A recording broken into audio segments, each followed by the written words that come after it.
तो कैसे हैं योद्धा? आप सभी को स्टार योद्धा बाई मुकेश भैया यूट्यूब चैनल पे आप सभी का स्वागत है। जैसा कि आप सभी को पता है कि कल हम लोग क्लास 10वीं का सेकेंड चैप्टर स्टार्ट किए थे बहुपद, और उसमें हम पढ़े हुए थे कि बहुपद किसे कहते हैं, बहुपद के प्रकार कितने होते हैं, बहुपद के जो प्रकार होते हैं उसको पद के आधार पर हम लोग पढ़े थे और घात के अनुसार हम पढ़े थे। और आज हम लोग पढ़ने वाले हैं, जैसे कि कल जो बच्चे क्लास नहीं देखे हैं वो प्लीज पहला वाला लेक्चर देख के आए इस चैप्टर का, उसके बाद ही आकर के ये आप लेक्चर देखें, ये वीडियो देखें, नहीं तो आपको समझ में थोड़ा सा कम आएगा। जैसे कि हम आपको बताए हुए थे, रिकैप हम आपको करा देते हैं, कल वाला रिवीजन करा देते हैं एक बार में, शॉर्ट में अगर हम बात कर ले तो हम आपको बताए हुए थे कि बहुपद, तो बहुपद समझने से पहले हम आपको बताए थे चर। चर क्या होता है जी? तो A B C dot dot dot J, basic मतलब है जिसका मान हमेशा बदलता रहे उसे हम क्या बोलेंगे जी? चर बोलेंगे। और दूसरा चीज हम क्या पढ़े थे जी? अचर। क्या पढ़े थे? अचर। अचर में 1 2 3 4 dot dot dot dot dot अनंत तक किए जा सकता है। इसका मतलब क्या है जी? अचर का जिसका मान नहीं बदले उसको हम क्या बोलते हैं? अचर। अब इसमें हम आपको बताए थे बहुपद। क्या आपको बताया हुआ थे जी? बहुपद। अगर आप यहाँ पे अगर बात कर लीजिए तो हम आपको बहुपद पढ़ाने से पहले हम आपको बताए हुए थे पूर्ण संख्या। क्या बताए हुए थे जी? पूर्ण संख्या। क्या होता है जी पूर्ण संख्या? प्राकृतिक संख्या के परिवार में शून्य को शामिल करने पर पूर्ण संख्या का निर्माण होता है। कहने का मतलब है कि प्राकृतिक संख्या के पहले शून्य को यदि हम शामिल कर लेते हैं तो पूर्ण संख्या का निर्माण होता है। जैसे 0 1 2 3 4 डॉट डॉट डॉट आप अनंत तक जा सकते हो। तो यहाँ से अगर हम देख ले तो ये हो गया प्राकृतिक संख्या। तो प्राकृतिक संख्या के पहले शून्य को शामिल करने पर पूर्ण संख्या का निर्माण होता है। ओके, हम आपको बताए थे कि जो बहुपद होता है, क्या जी? बहुपद। जो बहुपद होता है उसका जो घात होना चाहिए वो क्या होना चाहिए? बहुपद का जो चर मान होना चाहिए उस चर मान का घात क्या होना चाहिए जी? तो चर मान का घात आपका होना चाहिए पूर्ण संख्या। जैसे देखिए ये x का पावर 2 हो गया, तो ये जो 2 है ये हमारा क्या होना चाहिए जी? पूर्ण संख्या होना चाहिए। यदि पूर्ण संख्या है तो ये बहुपद है, और पूर्ण संख्या चर मान का जो घात है यदि पूर्ण संख्या है तो बहुपद है। और यदि बहुपद का चर मान पूर्ण संख्या नहीं है तो वो बहुपद नहीं है। जैसे आप देख सकते हो कि 2x का पावर आप दे दो 1/2, और ये जो 1/2 है ये पूर्ण संख्या नहीं होता है, पूर्ण संख्या नहीं होता है। और पूर्ण संख्या नहीं होता है तो ये बहुपद भी नहीं है, ये बहुपद भी नहीं है। तो इस प्रकार से बहुत सारे क्वेश्चन हम आपको कराए हुए थे, और हम आपको बताए थे कि बहुपद के प्रकार या भेद। तो हम बताए थे कि बहुपद के प्रकार और भेद को बताने के लिए इसको 2 भाग में बांटा गया है, पद के आधार पर और घात के आधार पे। तो बहुपद के पद के आधार पे अगर बहुपद की अध्ययन किया जाए तो एक पदी बहुपद होता है। जिस बहुपद में एक ही पद हो उसको हम क्या बोलते हैं जी? एक पदी बहुपद। जिस बहुपद में 2 पद हो उसको हम क्या बोलेंगे जी? द्विपदी। और जिस बहुपद का 3 पद हो उसको हम क्या बोलेंगे जी? त्रिपदी। और जिस बहुपद में 4 पद हो उसको हम क्या बोलेंगे? चतुर्थपदी। और घात के अनुसार बहुपद का प्रकार की बात कर ली जाए तो जिस बहुपद का, ध्यान से देखो, जिस बहुपद का जो चर मान होगा उसका अधिकतम घात 1 हो उसको हम क्या बोलेंगे जी? रैखिक बहुपद। और जिस बहुपद का घात का अधिकतम मान 2 हो उसको हम क्या बोलेंगे? द्विघात बहुपद। और जिस बहुपद के चर मान का अधिकतम घात 3 हो उसको हम क्या बोलेंगे जी? त्रिघात बहुपद। इस सब पे आधारित आपको बहुत सारे हम प्रश्न कराए हुए थे, तो चलिए हम इस पे आपको होमवर्क भी दिए हुए थे घर से बनाने के लिए। आशा करते हैं कि आप सभी लोग होमवर्क बना करके इस वीडियो को देख रहे होंगे। अगर नहीं भी बनाया है तो इस वीडियो को देखने से पहले आप पहले उस वाले वीडियो को देख ले। बहुत ज्यादा देर का वीडियो नहीं है, 30 मिनट का ही लगभग 30 मिनट का वीडियो है, तो उसको देख करके ये वीडियो देखें। तो जैसे देखिए हम लोग आपको पढ़ाए हुए थे पद एवं घात दोनों के आधार पर आपको नामकरण करने हैं, तो थोड़ा सा ध्यान दीजिए। चलिए येलो ले लेते हैं। इसमें हम पहले पद के अनुसार सबका नामकरण करते हैं। ओके, तो आपको बोला इसमें पद कितना है जी, एक पद है, तो इसको हम क्या बोलेंगे जी, एक पदी। क्या पढ़ेंगे जी, एक पदी बहुपद। इसमें अगर हम बात कर ले तो पद कितना है जी, एक दो, तो इसको हम क्या बोलेंगे, द्विपदी। क्या पढ़ेंगे जी, द्विपदी। अभी केवल हम पद के अनुसार इनका नाम लिख रहे हैं, वापस इसी बहुपद का हम घात के अनुसार नाम लिखेंगे। इसमें पद कितना है जी, एक, तो इसको हम क्या बोलेंगे जी, एक पदी। इसमें देखो इसमें पद कितना है, एक दो तीन, तो इसको क्या बोलेंगे जी,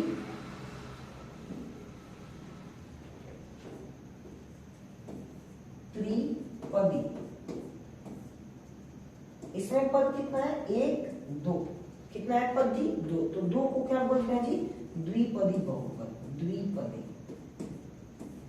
यहाँ पे पद कितना है जी, एक, तो एक है तो इसको क्या बोलेंगे जी, एक पदी बहुपद, एक पदी। इसमें अगर आप बात कर लो तो एक दो, तो इसको क्या पढ़ेंगे जी, द्विपदी। यहाँ पे आप देख लो इसमें पद कितना है जी, एक, कितना है जी, एक, तो इसको हम क्या पढ़ेंगे, एक पदी बहुपद। पद के अनुसार अभी नाम लिख रहे हैं, एक पदी, एक पदी बहुपद। इसमें अगर हम पद देख ले तो एक दो, तो इसमें हम क्या पढ़ेंगे, बोलेंगे द्विपदी, द्विपदी बहुपद। और इसमें आप देख लो तो एक दो, तो इसको भी हम क्या पढ़ेंगे जी, द्विपदी बहुपद। तो अगर इन सभी बहुपद को हम देखें तो पद के अनुसार इन सब का नामकरण हो गया।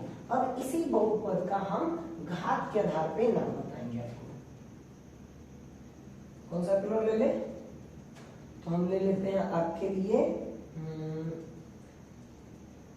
पिंक कलर ले लेते हैं। सबको पिंक पिंक पसंद आता है ना, आओ ले लेते हैं। यहाँ पे अगर हम बात कर ले बाबू, तो यहाँ पे 3x में जो x है ये क्या है जी, चर है। जो इसमें x का जो अधिकतम घात होगा, जिस बहुपद में जो उसका अधिकतम घात होता है, उसको उस बहुपद का हम क्या बोलते हैं जी, घात बोलते हैं। तो इस बहुपद का अधिकतम घात कितना है जी, एक है, तो इसको हम क्या बोलेंगे, रैखिक बहुपद, रैखिक। इसमें हम देखें तो इसमें जो चर मान है इसका अधिकतम घात कितना है, दो है, तो इसको हम क्या बोलेंगे जी, द्विघात, द्विघात बहुपद। इसमें अगर हम बात कर ले तो इस बहुपद का जो अधिकतम घात है वो कितना है जी, तीन है, तो इसको हम क्या पढ़ेंगे जी, त्रिघात, त्रिघात बहुपद। और यहाँ पे अगर हम बात कर लें तो इस बहुपद में जो y है, इसका जो y जो चर आपको दिखाई पड़ रहा है, इसका अधिकतम घात कितना है जी, दो है, तो इसको हम क्या पढ़ेंगे जी, द्विघात बहुपद, द्विघात बहुपद। आगे अगर आप देख लो तो इसमें जो ये x आपको दिखाई पड़ रहा है, ये जो आपको x दिखाई पड़ रहा है, इसका अधिकतम घात कितना है जी, एक है। तो जिस बहुपद का अधिकतम घात एक होता है उस बहुपद को हम क्या बोलते हैं जी, रैखिक बहुपद। क्या बोलते हैं, रैखिक बहुपद। इस वाले बहुपद की अगर बात कर ले तो y का पावर इसमें भी कितना है जी, 1 है, तो इसको भी हम क्या बोलेंगे, रैखिक। यहाँ पे अगर आप देखो तो यहाँ पे x का अधिकतम घात कितना है, 2 है, तो जिस इसमें जो चर आपका है x है, इसका अधिकतम घात कितना है, 2 है, तो इसको हम करेंगे द्विघात बहुपद। इसमें आप देखो इसमें भी x का अधिकतम मान कितना है जी, 2 है, तो इसको भी हम बोलेंगे द्विघात बहुपद। यहाँ पे आप देख लो तो यहाँ पे x जो है इसका अधिकतम घात कितना है, 3 है, तो इस बहुपद का अधिकतम घात 3 है, तो इसको हम क्या पढ़ेंगे जी, त्रिघात। क्या बताएंगे इसको, त्रिघात बहुपद। और इसमें अगर बात कर लें 9x³ प्लस x², तो इसमें अधिकतम घात अपना कितना है जी, अधिकतम घात अपना कितना है, 3 है, तो इसको जिस बहुपद का अधिकतम घात 3 हो उस बहुपद को हम क्या पढ़ते हैं जी, घात के अनुसार त्रिघात बहुपद। आशा करते हैं कि आप सभी होमवर्क में आप बना के आए होंगे। जो भी बच्चे बनाए थे वो अपना अपना मिलान कर ले, मिला लीजिए कि आप कितना सही बनाए थे और कितना गलत बनाए थे। हम आपके लिए हट जाते हैं, जिनको स्क्रीनशॉट लेना हो वो ले ले, या फिर जो बच्चे बनाए हैं वो अपना मिला ले, और जिनका गलत हुआ है वो अपना प्लीज सुधार ले। और एक बात जरूरी है, आप जब भी पढ़ने बैठे तो कॉपी कलम साथ में लेकर के पढ़ने बैठे, केवल आप वीडियो को स्क्रॉल नहीं करते रहें। चलिए, बोला है कि बहुपद का व्यापक रूप, तो अभी ये जो भी आपका इनका व्यापक रूप लिखा गया है ये घात के अनुसार लिखा गया है। किसके अनुसार? घात के अनुसार। तो रैखिक बहुपद का व्यापक रूप क्या होता है जी? ax प्लस बी, जहां आपका क्या होना चाहिए जी? a नॉट इक्वल टू 0 होना चाहिए। ओके, और यहाँ पे देखें, और आपका a b बिलोंग्स टू का क्या होना चाहिए जी? Real number. जो आपका a और b है ये वास्तविक संख्या होनी चाहिए। आगे आप देखिए, द्विघात बहुपद का जो व्यापक रूप होता है वो क्या होता है जी? ax² plus bx plus c। लेकिन इसमें भी आपका a नॉट इक्वल टू 0 होना चाहिए, इसमें भी a आपका 0 के बराबर नहीं होना चाहिए, और आपका a b c belongs to होना चाहिए r। यानी आपका इसमें a b c क्या होना चाहिए जी? वास्तविक संख्या होना चाहिए। r का मतलब क्या है जी? वास्तविक संख्या। r का मतलब क्या है? वास्तविक संख्या। यानी जो आपका यहाँ पे a है b है ये क्या होना चाहिए? वास्तविक संख्या होना चाहिए। जो यहाँ पे a b c है ये सभी यहाँ पे क्या होना चाहिए जी? वास्तविक संख्या होना चाहिए। इसी प्रकार से अगर हम बात कर लें त्रिघात बहुपद के व्यापक रूप का, तो ये होता है ax³ plus bx² plus cx plus d। यहाँ पे भी आपका a नॉट इक्वल टू 0 होना चाहिए, यहाँ पे भी आपका a 0 के बराबर नहीं होना चाहिए, क्योंकि 0 के बराबर हो जाएगा तो ये ax³ नहीं आएगा, यहाँ पे क्यूब नहीं होगा, और क्यूब नहीं होगा तो त्रिघात बहुपद नहीं होगा। इस कारण से यहाँ पे जो अपना a होना चाहिए ये 0 के बराबर नहीं होना चाहिए। और यहाँ पे भी a b c d ये किससे आना चाहिए जी? रियल नंबर से। तो इसको हम क्या पढ़ते हैं जी? Belongs to. क्या पढ़ते हैं?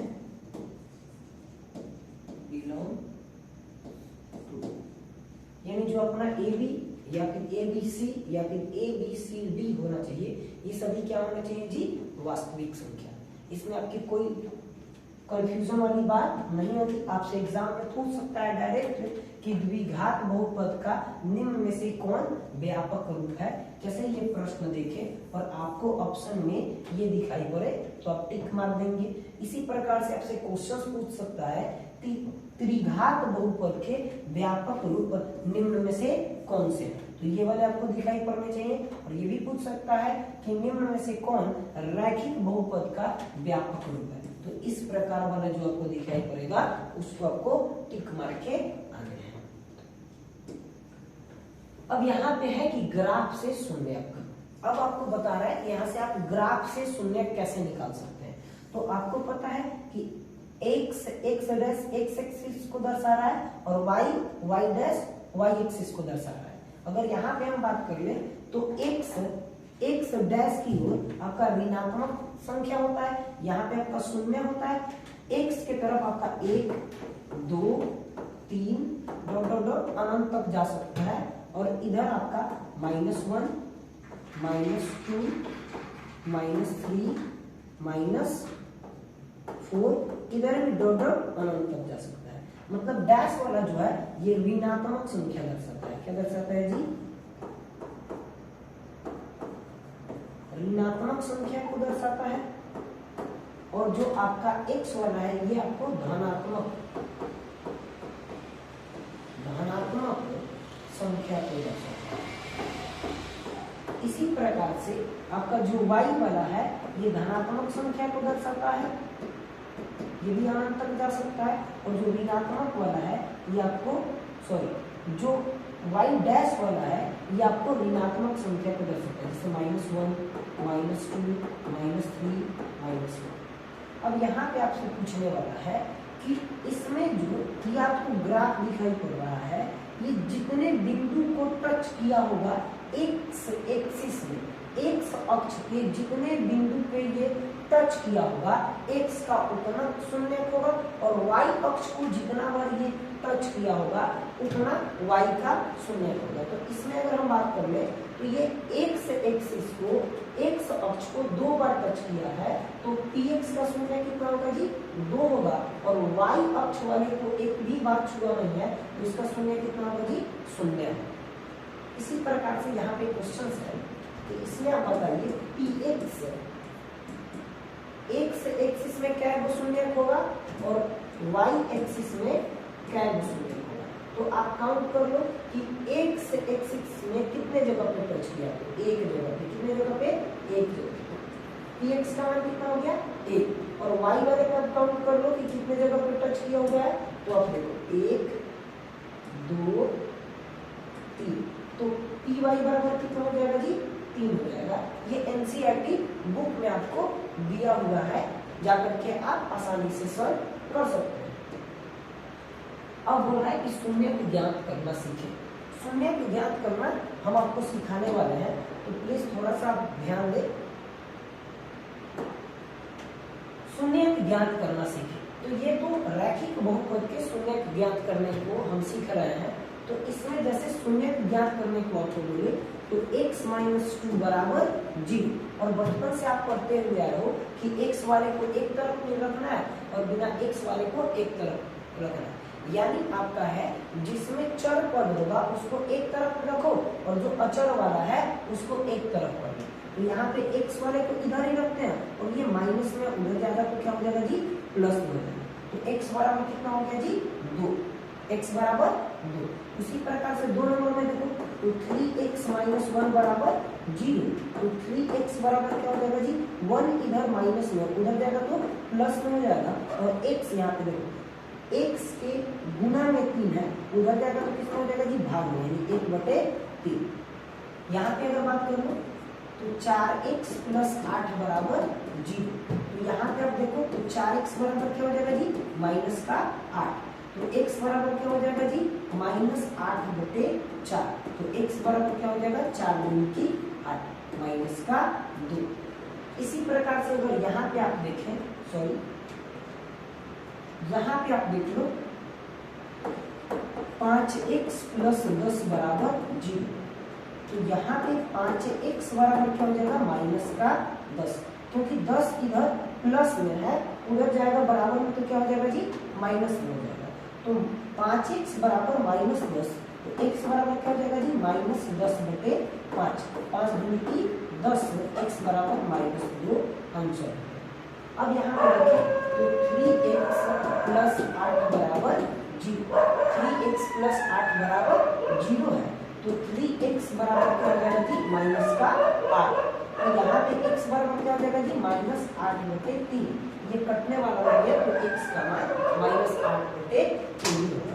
अगर आपको समझ में आया हो और जिनको भी स्क्रीनशॉट लेना है बाबू वो आप स्क्रीनशॉट ले सकते हैं, हम साइड में हट जाते हैं, और मेरे पढ़ाने के बाद आप वापस इनको कॉपी में लिख करके सॉल्व करेंगे। ऐसे हम आपको होमवर्क के लिए बहुत सारे क्वेश्चंस कराएंगे।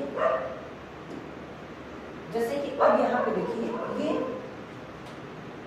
यहाँ पे देखो तो वो रैखिक बहुपद के लिए शून्यांक निकालना था, ये द्विघात बहुपद के लिए शून्यांक है, लेकिन इसमें क्या है जी एक टर्म गायब है, तो गायब है तो इसको निकालने के लिए 2 मेथड होता है।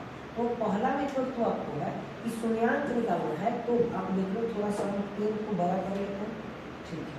यहाँ पे आप देखो x² - 16 बराबर 0, जब भी शून्यांक निकालने को मिले तो बहुपद के बराबर में आप 0 लगा दीजिए और चर वाले को एक तरफ रखिए और अचर वाले को एक तरफ रखिए, तो x² बराबर क्या हो जाएगा जी 16 हो जाएगा, तो x बराबर क्या हो जाएगा जी √16 हो जाएगा, और x बराबर क्या हो जाएगा जी तो प्लस माइनस का क्या हो जाएगा जी 4 हो जाएगा।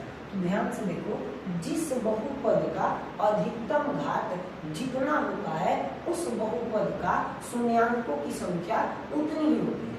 जैसे इस बहुपद का अधिकतम घात कितना है जी 2 है, तो इस बहुपद का शून्याङ्कों की संख्या कितना होगा जी 2 होगा।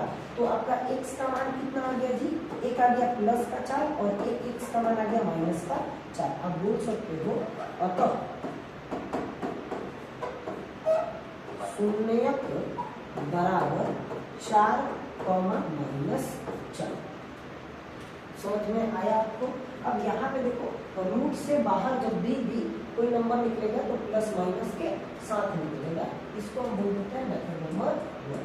क्या पढ़ देते हैं जी, मेथड नंबर 1। अब अगर इसी क्वेश्चन को अगर हम देख ले एक्स स्क्वायर माइनस 16, तो इसी को अगर हम सॉल्व करें फिर से तो एक्स स्क्वायर माइनस 16 बराबर 0। तो इसको हम एक्स स्क्वायर का एक्स स्क्वायर लिख लिए माइनस 16 को हम क्या लिख सकते हैं जी 4 का स्क्वायर। अब यहाँ पे आपको दिखाई पड़ रहा होगा ए स्क्वायर माइनस बी स्क्वायर, और आप बचपन से पढ़ते आए हो कि ए स्क्वायर माइनस बी स्क्वायर बराबर क्या होता है जी ए प्लस बी इंटू ए माइनस बी। तो इसको हम लिख सकते हैं एक्स प्लस 4 गुणे एक्स माइनस 4 बराबर 0, और x प्लस 4 बराबर 0 और x माइनस 4 बराबर 0। तो x बराबर आपका कितना हो जाएगा जी 4, इधर प्लस में उधर जाएगा तो माइनस में, और यहाँ पे आप देखो तो x बराबर क्या हो जाएगा, तो इधर आपका 4 किस चीज में है जी माइनस में, उधर जाएगा तो प्लस में। वापस आप बात लिख सकते हो अतः शून्य बराबर क्या हो जाएगा जी माइनस 4, अब यहाँ पे हम बोल रहे होंगे कि सर यहाँ पे आप 4 को माइनस 4 लिखे हो, यहाँ पे सर माइनस 4 लिखो, तो इससे कोई फर्क पड़ने वाला नहीं है। पहले वाला बाद में लिखा सकता है, बाद वाला पहले लिखा सकता है। ओके, आगे बढ़े। तो आपको अगर ये मेथड 1 पसंद है तो मेथड 1 से बनाए, और मेथड आपको 2 पसंद है मेथड 2 से बनाए, लेकिन आप बोर्ड पेपर में बना के ही है। ओके, चलिए आगे हम बढ़ सकते हैं। चलिए फिर से आपको हम बोल रहे हैं कि यदि आपको वीडियो पसंद आ रहा है तो प्लीज चैनल को सब्सक्राइब, लाइक और शेयर जरूर करें। चलिए यहाँ पे अगर हम बात कर लें तो यहाँ पे क्वेश्चंस आ गया। अब आपको हम जो मेथड नंबर 1 बताए हैं उसके अकॉर्डिंग अगर बात कर ले तो हम आपको क्या बोले हैं जी, उसके अनुसार बात कर ले तो क्या हो जाएगा जी 4x स्क्वायर माइनस 25 बराबर 0। जैसे शून्याङ्क निकालने को बोल दे तो बराबर में क्या लगा देना है जी 0 लगा देना।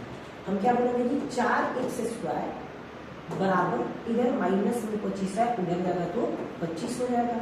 तो x स्क्वायर बराबर 4x स्क्वायर के गुना में उधर जाएगा तो भाग में जाएगा 25/4। तो x बराबर क्या हो जाएगा जी, जब स्क्वायर हटेगा तो रूट चढ़ जाएगा, तो रूट अंडर 25/4। और सबको आपको बचपन से पता है कि 25 का वर्गमूल क्या होता है जी 5, और 4 का वर्गमूल क्या होता है जी 2। तो x बराबर क्या हो जाएगा जी प्लस माइनस, जब भी वर्गमूल से कोई भी चीज बाहर आएगा तो प्लस माइनस के साथ आएगा, तो प्लस माइनस 5/2। हम बोल सकते हैं कि अतः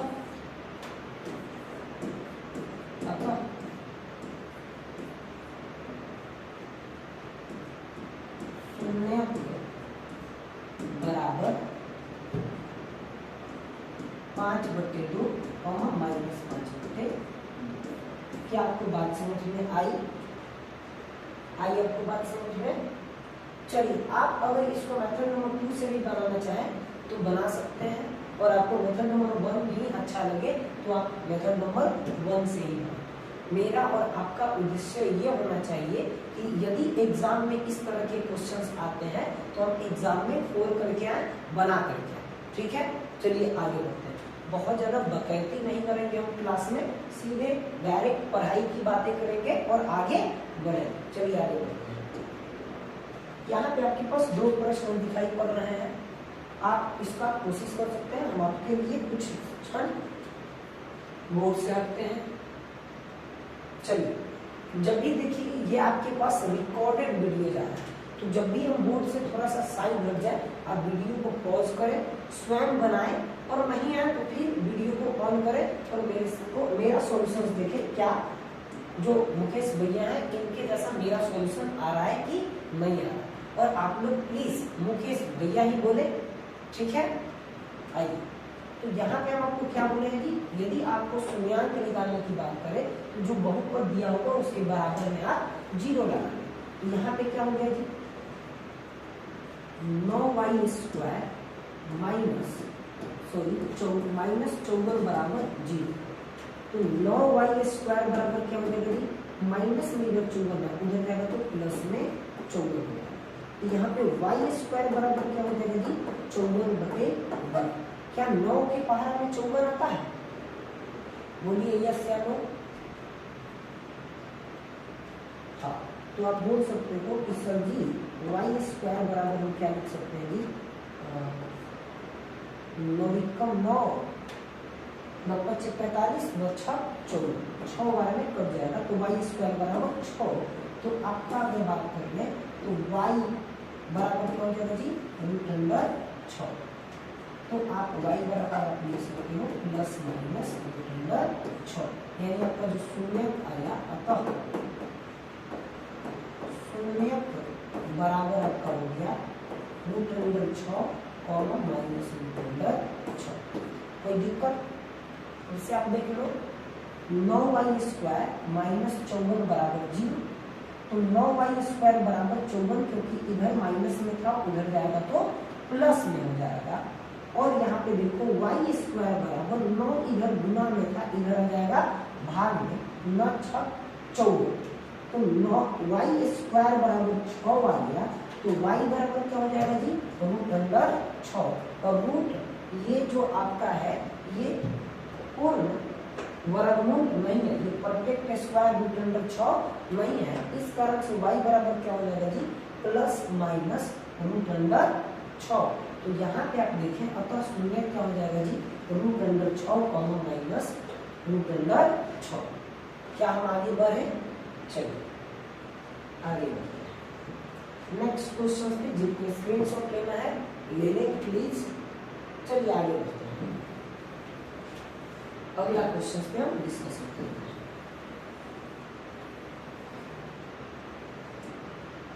अगला क्वेश्चन लगता है t² माइनस 15 बराबर 0।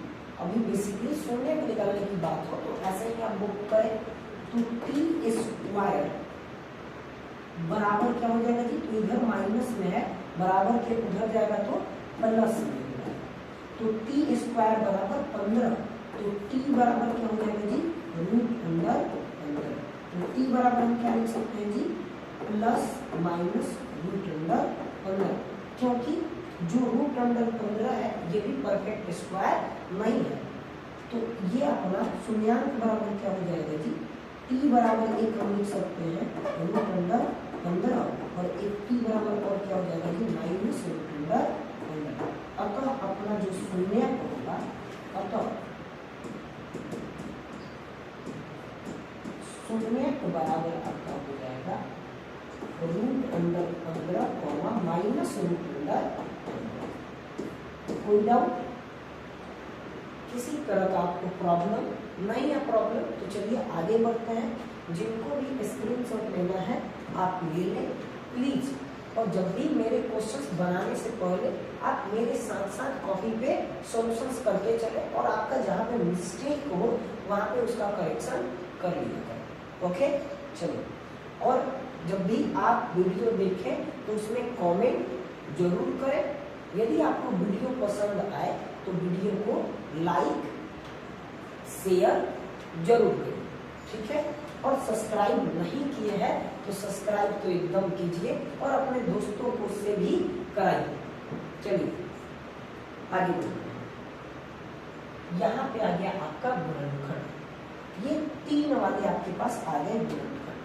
तो इसका थोड़ा सा लोचा है, आप ध्यान से समझो। जैसे भी ऐसा जिस समय भी आपका 3 वाला जब आ जाए तो इसका कैसे करना है सुनिए। तो शून्यक निकालने के लिए हम क्या करेंगे जी, x² प्लस 5x प्लस 6 बराबर 0। इतना काम करने से पहले इधर हम रफ वर्क करेंगे। क्या करेंगे जी, रफ का काम हम लोग करेंगे। रफ में हम क्या करेंगे जी, इसके पहले वाले को और इसके लास्ट वाले को ये x स्क्वायर और ये 6 को आपस में मल्टीप्लाई कर देंगे, x स्क्वायर गुने 6 करेंगे। तो जब x स्क्वायर गुने 6 करेंगे तो हमारे पास क्या मिलेगा जी 6x स्क्वायर। अब 6x स्क्वायर को आपको 2 भाग में तोड़ना है। कितने भाग में तोड़ना है जी 2 भाग में तोड़ना है, जोड़ने और घटाने या फिर जोड़ने घटाने दोनों। जोड़ने घटाने पे या फिर जोड़ने घटाने दोनों पे आपका ये बीच वाला जो आपको दिखाई पड़ रहा है प्लस का 5x ये आना चाहिए। कितना आना चाहिए जी प्लस 5x। और वापस यहाँ पे जो जोड़ने घटाएंगे उसी को गुना करने पे कितना आना चाहिए जी 6x स्क्वायर आना चाहिए। तो इसके लिए जो ये x स्क्वायर का जो गुणांक आपका 6 है इसको हम गुणनखंड करेंगे। 6 का हम क्या करेंगे जी गुणनखंड। यहाँ पे 2 से जाएगा 2 3 6। अब देखो 2 और 3 5, तो जोड़ने पे तो 5 आ गया, क्या गुना करने पे आ रहा है तो 3 गुनी की 6, गुना करने पे आ जाता है। देखो 2x प्लस 3x बराबर क्या हो जाएगा जी 5x, और 2x गुने 3x ये कितना हो जाएगा जी 6x स्क्वायर। हम आपको क्या बोल रहे हैं जी जोड़ने या घटाने पे आपको कितना आना चाहिए जी प्लस का 5x आना चाहिए कि जो कि आ गया, और वापस इसी को गुना करने पे प्लस के जगह पे गुना का चिन्ह लगाने पे आपका 6x स्क्वायर आ जाना चाहिए। तो यहाँ पे आपका 6x स्क्वायर आएगा। अब इसी चीज को हम यहाँ पे x square plus 3x plus 2x। अब यहाँ पे देखो आप इसको इधर भी लिख सकते हो, इसको उधर भी लिख सकते हो, उससे कोई फर्क पड़ने वाला नहीं, बराबर 0। यहाँ से देखो यहाँ पे x स्क्वायर है, यहाँ पे x है, तो यहाँ से x कॉमन हो गया, ये क्या आ जाएगा जी x प्लस 3। यहाँ से हम लोग प्लस का 2 कॉमन लेंगे, तो यहाँ कितने आपका क्या बचेगा जी x प्लस 2 3 6। अब एक बात ध्यान में रखिएगा आप लोग कि इस वाली जो पुस्तक में आ रहा है वही इस वाले भी पुस्तक में आना चाहिए। यदि नहीं आ रहा है तो आपके सॉल्यूशन में कहीं ना कहीं गड़बड़ हो रहा है, इस बात को आप ध्यान रखिएगा। बराबर 0, इसको हम लिख सकते हैं x प्लस 2, यहाँ पे x प्लस 2 और एक आपका हो जाएगा x प्लस 3 बराबर 0। अब यहाँ पे अगर हम बात कर ले काम बन जाएगा, तो यहाँ पे हो जाएगा x प्लस 2 बराबर 0 और x प्लस 3 बराबर 0। तो x बराबर हो जाएगा माइनस का 2 और x बराबर हो जाएगा माइनस का 3। अतः 0 बराबर -2 -3। क्या आपको बात समझ में आई? यदि आपको बात समझ में आई तुरंत आप कॉपी में इसको नोट करें, और कॉपी में नोट करने के बाद वापस जब वीडियो आप पूरा कंप्लीट देख लें तो वापस आप बनाएं उसको बिना देखे हुए, और नहीं आ रहा है तो वापस एक बार वीडियो देखिए। ओके, चलिए आगे बढ़ते हैं। स्क्रीनशॉट आपको लेना है तो ले लीजिए। चलिए आगे बढ़ते हैं। इसी प्रकार से आपका अगला क्वेश्चन है। तो हम आपको क्या बोल रहे हैं जी, सबसे पहले आपको एक बीच में लाइन ड्रॉ करना है, इधर लिखना है रफ, थोड़ा सा इधर ज्यादा नहीं रफ, और इसमें आपको क्या करना है जी, इसके पहले वाले को और इसके लास्ट वाले को मल्टीप्लाई करना है। तो x स्क्वायर गुना करेंगे तो 10x स्क्वायर आएगा। इसको जोड़ने या घटाने या जोड़ घटाओ दोनों मिक्स करने पे आपका कितना आना चाहिए, ये सेंटर बनाना चाहिए 7x आना चाहिए, और वापस ये जो जोड़ने घटाने पे आना चाहिए, इसी को अगर हम गुना कर दें तो अपना कितना आना चाहिए 10x स्क्वायर आना चाहिए। इसके लिए हमको क्या करना है जी, 10 का गुणनखंड, 10 का गुणनखंड 2 से 2 बच्चे 10, तो 5 और 2 7, जोड़ने पे तो आ गया, 5 गुणे की 10, गुना करने पे भी आ गया, यानी 2x प्लस 5x बराबर 7x, और 2x गुणे 5x बराबर क्या हो जाएगा जी अपना 5 गुणे की 10x स्क्वायर। x में x से गुना होगा तो x स्क्वायर, यानी इस वाले टर्म को हम यहाँ पे 7x की जगह पे चिपका सकते हैं। तो x square plus 7x plus 10 बराबर 0। तो x square plus 2x plus 5x plus 10 बराबर 0। तो यहाँ से यदि हम बात करें तो x, यहाँ पे एक्स स्क्वायर है, यहाँ पे x है, तो x कॉमन हो गया, तो यहाँ पे x प्लस 2 हो जाएगा और यहाँ पे प्लस का 5 कॉमन कर ले तो क्या हो जाएगा जी, x का x 5 गुने की 10, तो यहाँ पे 0 हो गया। तो ये क्या हो जाएगा जी, x प्लस 5 गुने x प्लस 2। हम आपको बोले थे इस वाले डब्बा में और इस वाले डब्बा में सेम आना चाहिए, बराबर 0। हम यहाँ पे दो भाग में इसको बांट सकते हैं, x प्लस 5 बराबर 0 और x प्लस 2 बराबर 0। तो x बराबर आपका क्या हो जाएगा जी, -5 और x बराबर आपका क्या हो जाएगा जी, माइनस का 2। आपका बराबर क्या हो जाएगा जी, -5 को -2। क्या आपको बात समझ में आई? आपको बात समझ में आई? चलिए आपके लिए एक छोटा सा, आपके पेरेंट्स के लिए एक मेरे पास एक छोटी सी बात है। देखिए, करिए कुछ ऐसा काम कि नाम बन जाए, करिए कुछ ऐसा काम कि नाम बन जाए और पढ़िए तो ऐसे पढ़िए कि आपके पापा का और आपके गुरुजन का मूंछों का जान लग जाए। ओके, तो चलिए इसी के साथ हम अगले क्वेश्चन पे चलेंगे और बस 1-2 क्वेश्चन और करेंगे और आपको ढेर सारा होमवर्क मिलेगा और ये सभी आप होमवर्क कर जाएंगे। चलिए इस वाले क्वेश्चंस को आप एक बार ट्राई कर लीजिए आप अपने से। चलिए वीडियो को पॉज करके आप ट्राई कर सकते हो या फिर मेरा आप सॉल्यूशंस देखें और मेरे साथ साथ आप अपने कॉपी पे सॉल्यूशंस करें। जो बच्चा केवल वीडियो देख रहा होगा और उसको लग रहा होगा कि भाई मेरा हमको आ रहा है, तो देखिए कॉपी पे सॉल्व करना अलग बात है और वीडियो देख करके बोलना कि हमको आ गया ये अलग बात है। ठीक है, आपको यूट्यूब पे बहुत सारे टीचर्स मिलेंगे, लेकिन आप कोई भी टीचर्स बाबू खराब नहीं होता है। टीचर्स के साथ साथ आपको पढ़ना पड़ेगा। हम पढ़ा रहे हैं, केवल आप वीडियो देख रहे हो तो उससे कोई फायदा नहीं है। आपको मेरे साथ कॉपी कलम उठा करके मेरे साथ साथ क्वेश्चंस के साथ आपको भी सॉल्यूशंस करना होगा। मेरा सॉल्यूशंस आपको मैच कर रहा है तो बहुत बढ़िया, नहीं मैच कर रहा तो आप अपने में सुधार लाएं और इस क्वेश्चंस को मेरे वीडियो देखने के बाद, मेरा ये वीडियो देखने के बाद आप पुनः इस क्वेश्चंस को बनाने की कोशिश करें। ओके, तो आइए सबसे पहले आप यहाँ पे रफ वर्क कर लें। ओके, क्या बोले हैं, इसके फर्स्ट वाले और इसके लास्ट वाले को मल्टीप्लाई करें। एक्स स्क्वायर गुने 15 बराबर 0। ठीक है, सॉरी 0 नहीं, सॉरी एक्स स्क्वायर में 15 से गुना करेंगे तो 15x स्क्वायर। हम आपको क्या बोले हैं जी, जोड़ने घटाने पे कितना आना चाहिए जी, 8x और वापस जो जोड़ने घटाने का है उसी को गुना कर देने पे 15x स्क्वायर। तो यहाँ पे इसके लिए हम आपको बेहतरीन तरीका क्या बताया है जी, इस 15 का हम क्या करेंगे, गुणनखंड। 15 का गुणनखंड 3 × 5 = 15, 5 × 3 = 8, यानी 3x प्लस 5x बराबर क्या हो जाएगा जी, 8x और 3x गुने 5x बराबर क्या हो जाएगा जी, 15x स्क्वायर। ओके, कोई दिक्कत, यानी इस वाले टर्म को हम यहाँ पे चिपका सकते हैं 8x के जगह।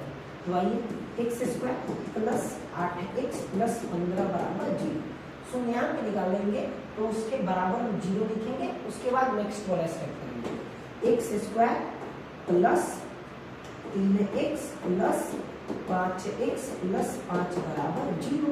यहाँ से आप क्या कॉमन कर लो जी, सॉरी यहाँ पे 15 है, यहाँ पे भी 15, तो यहाँ से x आप कॉमन कर लो, फिर क्या हो जाएगा जी x प्लस 3, यहाँ से प्लस का 5 कॉमन कर लो, तो यहाँ पे क्या हो जाएगा जी, +3 है 15 बराबर 0। यहाँ पे देखो x प्लस 5 और यहाँ पे सेम होना चाहिए, इन दोनों में से कोई एक लिख दो, x प्लस 3 बराबर 0। दोनों को दो भाग में सेपरेट कर लो, x प्लस 5 बराबर 0 और x प्लस 3 बराबर 0। तो x बराबर क्या हो जाएगा जी, -5 और x बराबर क्या हो जाएगा जी, -3। हम बोल सकते हैं अतः 0 = बराबर क्या हो जाएगा जी, -5, क्या आपको समझ में आई? तो आइए स्क्रीनशॉट ले लीजिए, ये आपका प्रॉपर सॉल्यूशन हुआ। इसको भी इसके नीचे ही लिखेंगे और कोशिश करिएगा कि जब भी ये इक्वल टू है तो यहाँ पे आप एरो देके बनाएं, क्योंकि आपको क्वेश्चंस बनाने के साथ साथ क्वेश्चंस सुंदर भी दिखना चाहिए, ठीक है, तब जाकर के आप नंबर भरपूर मिलेंगे, ठीक है। आगे हम बढ़ सकते हैं, चलिए स्क्रीनशॉट ये वाला आपको काम करना है रफ वर्क में। देखिए रफ वर्क करने से जो सामने वाले जो एग्जामिनर होते हैं, जो आपके टीचर्स पेपर चेक करेंगे, उनको लगेगा कि बच्चा क्या है जी रफ वर्क किया है, उसके बाद इसका सॉल्यूशंस दिया है, तो आपको भरपूर नंबर मिलेगा, ठीक है। आगे बढ़ते हैं, चलिए आपके पास अगला क्वेश्चन है। इसके लिए भी आपको क्या करना है जी, एक लाइन खींच लेना है आपको, और आप देख लीजिए इसके फर्स्ट वाले को उठाइए और इसके लास्ट वाले को उठाइए और वापस में गुने, तो x² गुने 4, तो क्या हो जाएगा जी 4x²। इसको दो भाग में आपको क्या करना है जी, तोड़ना है। जोड़ने और घटाने का कितना, जोड़ने या घटाने पे आपका कितना आना चाहिए जी, तो -4 के साथ, और वापस इसी को गुना करने पे कितना आना चाहिए जी, 4x²। अब आपको इसके लिए क्या होगा जी, 4 का गुणनखंड, 2 की 4। अब यहाँ पे देखो 2 2 4 हो जाता है, लेकिन माइनस का 4 चाहिए, तो -2 प्लस -2 आप बोल सकते हैं -2x और -2x बराबर -4x, और -2x में -2x, तो माइनस माइनस प्लस हो जाएगा, 2 दूनी की 4 और x में x से गुना होगा तो x²। तो इस वाली चीज को हम यहाँ पे 4x -4x के जगह पे चिपका सकते हैं। आइए तो x²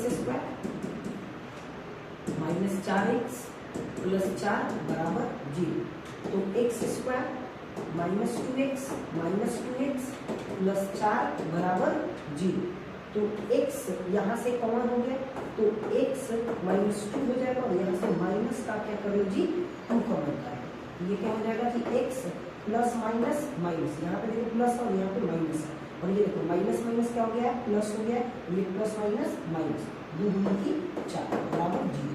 इन दोनों में डब्बा में सेम आ गया, तो इन दोनों में से एक आप लिख सकते हो, x - 2 इंटू x - 2 बराबर 0, तो x - 2 बराबर 0 हो जाएगा, और x - 2 बराबर 0, x बराबर 2 हो जाएगा, और यहाँ पे भी x बराबर 2 हो जाएगा। हम आपको बोलते हैं सुंदर भी दिखना चाहिए, तो ये वाला 3 का चिन्ह जरूर दें। चलिए तो अतः शून्य बराबर हो गया 2, जिस बहुपद का अधिकतम घात जितना होगा उसका शून्य का संख्या भी उतना ही होगा। देख लेते हैं, ये लास्ट है, उसके बाद वाला जो आपको स्लाइड दिखाई ये आपका होमवर्क है, ओके। तो आइए इस क्वेश्चन को हम लोग करते हैं, आप भी ट्राई करें मेरे साथ प्लीज, ओके। चलिए हम आपको क्या बोल रहे हैं जी, इसके फर्स्ट वाले को और इसके लास्ट वाले को मल्टीप्लाई करें, तो x² गुने 5, तो क्या हो जाएगा जी 5x²। इसको जोड़ने और घटाने या दोनों करने पे कितना आना चाहिए, -4x आना चाहिए, और वापस इसी चीज को जो जोड़ने घटाने का है इसको गुना करने पे कितना आना चाहिए, 5x²। इसके लिए आपको 5 का क्या करना है जी, गुणन करना, 5 का 5, तो 5x -5x और -x बराबर -6x, आगे -6x -5x गुने -x, माइनस माइनस प्लस 5, ध्यान से देखो इसके आगे कुछ नहीं है, तो क्या है, 1 में 5 से गुना करेंगे तो 5, और x में x से गुना होगा तो x², अपना कहानी बनेगा। इस वाली चीज को यहाँ पे -6x के जगह पे उसको चिपका सकते हैं, तो ये हो जाएगा x² -6x प्लस 5 बराबर 0, x² -5x - x प्लस 5 बराबर 0, यहाँ से आप x कॉमन कर लो तो क्या हो जाएगा जी, x माइनस 5, और यहाँ से माइनस का आप 1 कॉमन कर लो तो माइनस माइनस प्लस यानी x हो गया, और प्लस माइनस माइनस 5 बराबर 0। यहाँ पर हो जाएगा x minus 1 into x minus 5 बराबर 0।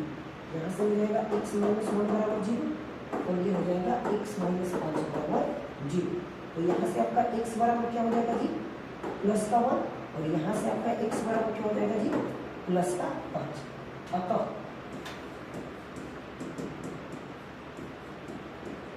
शून्य बराबर हो जाएगा 1,5। ओके, क्या आपको बहुपद का, द्विघात बहुपद और रैखिक बहुपद का शून्यक निकालने आया? यदि आया तो आप प्लीज जब कमेंट और वीडियो देखें तो कमेंट में दिल का, हार्ट का जरूर इमोजी भेजें, ठीक है। और यदि आपको वीडियो पसंद आ रहा है तो चैनल को सब्सक्राइब, शेयर और लाइक जरूर करें। और इसी के साथ आपका घर का होमवर्क रहा जो कि आपको बनाना है, हम साइड हट जाते हैं, आप स्क्रीनशॉट मार लें। चलिए, आपका स्क्रीनशॉट हो गया। अब यहाँ पे देखिए, हम आपको एक बात बता रहे हैं, आप बहुपद कहीं से भी बना सकते हैं, और आपको बहुपद में कोई भी क्वेश्चंस बनाने में प्रॉब्लम आ रहा है तो ये मेरा पर्सनल नंबर है 8102819269। इस पे डायरेक्ट आप व्हाट्सएप करें।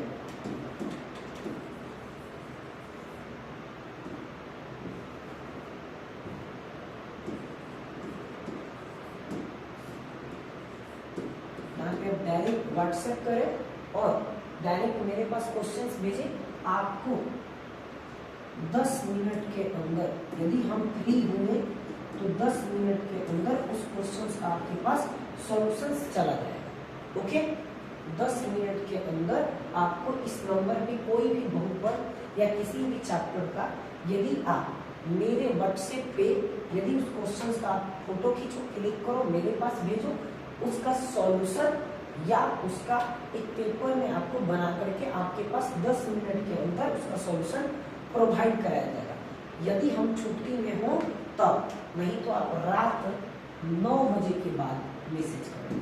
9 बजे के बाद आपके पास 10 साढ़े 10 तक उसका सॉल्यूशन मौजूद है। ओके, तो इसी के साथ थैंक यू, थैंक यू। हंसते रहिए, आप हंसते रहिए। चलिए, धन्यवाद। यदि आपको फिर वीडियो पसंद आया हो तो लाइक, शेयर, सब्सक्राइब जरूर करें। चलिए, thank you. Okay, bye bye.